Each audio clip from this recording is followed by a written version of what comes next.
अरे बहू, आज मौसम बड़ा अच्छा हो रहा है तो तुम दुकान से समोसे लेती आओ। शांति का पति अर्जुन कहने लगा, माँ मैं ले आता हूँ।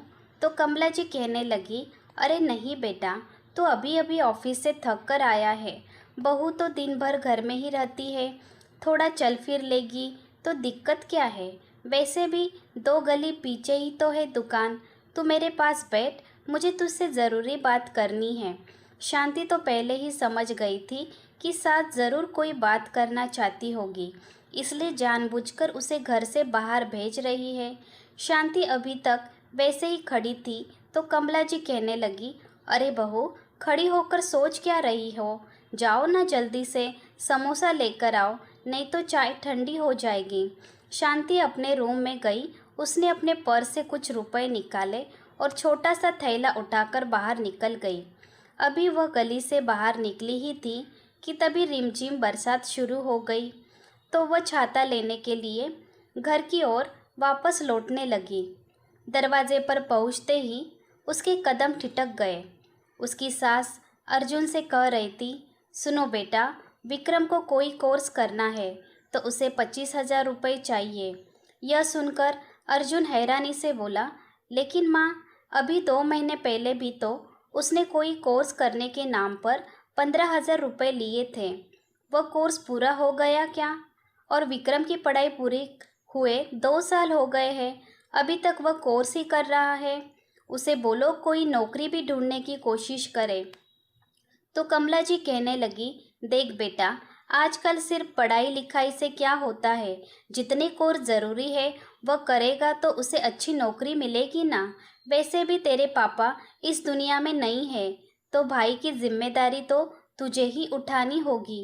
अब तेरे पिताजी इस दुनिया में होते तो उसे तेरे आगे हाथ फैलाने की ज़रूरत थोड़ी ना पड़ती। इतना कहकर वह अपने पल्लू से सूखी आंखों को रगड़कर रोने का नाटक करने लगी। शांति यह सब सुनकर हैरान रह गई। उसे अच्छे से पता था कि विक्रम कोई कोर्स वगैरह करता ही नहीं है, क्योंकि खुद उसने अपनी आंखों से देखा था कि वह किसी लड़की के साथ मॉल में घूम रहा था, जबकि घर से वह यह कहकर गया था कि मैं अपनी क्लास के लिए जा रहा हूँ।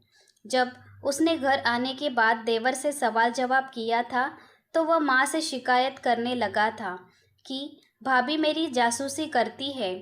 भाभी आप लोगों की नज़रों में मुझे गिराना देना चाहती है। मैं तो अपनी क्लास में ही था।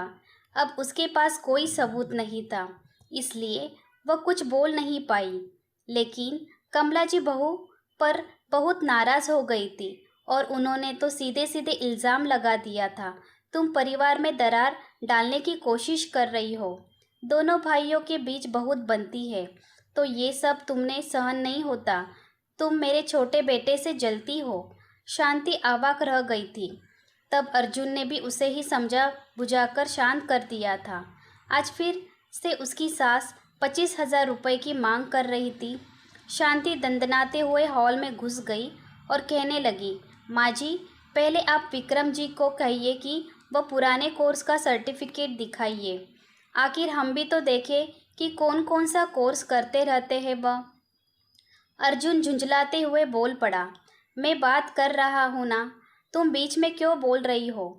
फिर अर्जुन धीरे से बोला, माँ, वैसे बात तो ठीक ही है, इतनी जल्दी जल्दी कौन सा कोर्स होता है। मैं भी देखना चाहता हूँ कि उसने कौन सा कोर्स किया है। तो उसे बोलो कि सर्टिफिकेट दिखा दे, इसमें कुछ गलत भी नहीं है। कमला जी गुस्से से बड़बड़ाती हुई खड़ी हुई और बोली, अब तू पत्नी के बहकावे में आकर भाई पर शक करेगा। देख बेटा, अपना रिमोट अपनी पत्नी के हाथ में कभी मत देना, वरना वह तुम दोनों भाइयों के बीच फूट डलवा देगी। अरे, पत्नी के प्यार में इतना भी अंधा नहीं होना चाहिए कि अपने भाई के साथ दुश्मनी कर बैठे। आगे चलकर भाई ही साथ देता है। तुझे रुपए देने हैं तो दे दे, नहीं तो मैं रिश्तेदारों से उधार मांग लूँगी। आखिर लोगों को भी पता चलना चाहिए कि जिस बच्चे के सर से बाप का साया उठ जाता है उसे भीख मांगकर ही जिंदगी गुजारनी पड़ती है। एक बार मेरा बेटा कमाने लगे तो उसे किसी के आगे हाथ फैलाने की ज़रूरत नहीं पड़ेगी। इतना कहकर वह रोते हुए अपने रूम में चली गई। अब अर्जुन का हाथ भी फिलहाल तंग था, क्योंकि माँ आए दिन कोई न कोई बात बोलकर रुपए मांग लिया करती थी और अर्जुन को घर के खर्च के साथ साथ लोन की ईएमआई भी भरनी पड़ती थी। उसने लोन लेकर ही यह घर बनवाया था। पिता रामदयाल जी एक छोटे से किराए के मकान में ही उन सभी को असहाय छोड़कर चले गए थे। तब अर्जुन ने अपनी पढ़ाई के साथ साथ छोटा मोटा काम करना भी शुरू किया था, ताकि घर का खर्च आराम से चलता रहे। हालांकि कमला जी को पेंशन मिलती थी, लेकिन वह बहुत कम थी और उससे घर का खर्च भी नहीं निकल पाता था। आखिरकार अर्जुन के संघर्ष रंग लाए। उसे मल्टीनेशनल कंपनी में नौकरी मिली और घर की हालत सुधरने लगी। अर्जुन के लिए शांति का रिश्ता आया तो कमला जी ने उसकी शादी भी करवा दी, ताकि बहू घर संभाल ले। बेटे ने खर्च संभाल ही लिए थे। अर्जुन का छोटा भाई विक्रम उतना जिम्मेदार नहीं था, क्योंकि पिता के गुजरने के बाद अर्जुन ने ही घर की जिम्मेदारी उठाई थी। विक्रम तो माँ का लाडला था और माँ उसकी हर फरमाइश पूरी करती थी। माँ के लाड़ प्यार से वह कुछ ज़्यादा ही बिगड़ गया था। किसी तरह उसने ग्रेजुएशन तक पढ़ाई पूरी की थी और उसके बाद बस दोस्तों के साथ घूमने मस्ती करने में लग गया था। कमला जी को भी समझ में आ रहा था कि बेटा मेहनत नहीं करेगा, इसलिए वह अपनी हर महीने की पेंशन उसके अकाउंट में डाल देती थी और अर्जुन से भी बहाने बनाकर पैसे लेकर उसे देती जा रही थी। शांति को सब समझ में आ रहा था, लेकिन जब भी उसने अर्जुन को समझाने की कोशिश की तो सास ने उस पर इल्ज़ाम लगा दिया कि वह दोनों भाइयों के बीच फूट डालना चाहती है। अर्जुन भी घर में तनाव नहीं चाहता था, इसलिए वह अपनी पत्नी को चुप करवा देता था। लेकिन अब उसे भी लगने लगा था कि यह सब कुछ ठीक नहीं है। शांति ने तय कर लिया था कि अब वह सच्चाई सामने लाकर रहेगी। अगले दिन जब अर्जुन ऑफिस चला गया तो विक्रम माँ के कमरे में गया। शांति दबे पांव उनके कमरे के पास पहुंची। विक्रम कह रहा था, माँ आपने भैया से बात कर ली ना? भैया ने क्या कहा? तो कमला जी हंसते हुए बोली, अरे तेरा भाई तो बेवकूफ़ है। मैंने उसके सामने रोने धोने का नाटक कर लिया है। बेटा वह ज़रूर तुझे 25,000 रुपये दे देगा। तू अकाउंट में रुपए जमा करते जा, फिर कहीं तेरे लिए बढ़िया सी प्रॉपर्टी खरीद दूंगी। अब जब तक मैं इस दुनिया में हूँ तब तक ही तो बड़े बेटे से लेकर तेरे अकाउंट तो भर ही सकती हूँ। तू भी रुपए ज़्यादा बर्बाद मत करना। आगे भविष्य में यही प्रॉपर्टी तेरे काम आएगी, वरना बाद में कौन भैया भाभी तेरा साथ देंगे। यह सब सुनकर शांति सन्न रह गई। अच्छा हुआ उसने मोबाइल पर रिकॉर्डिंग चालू कर दी थी।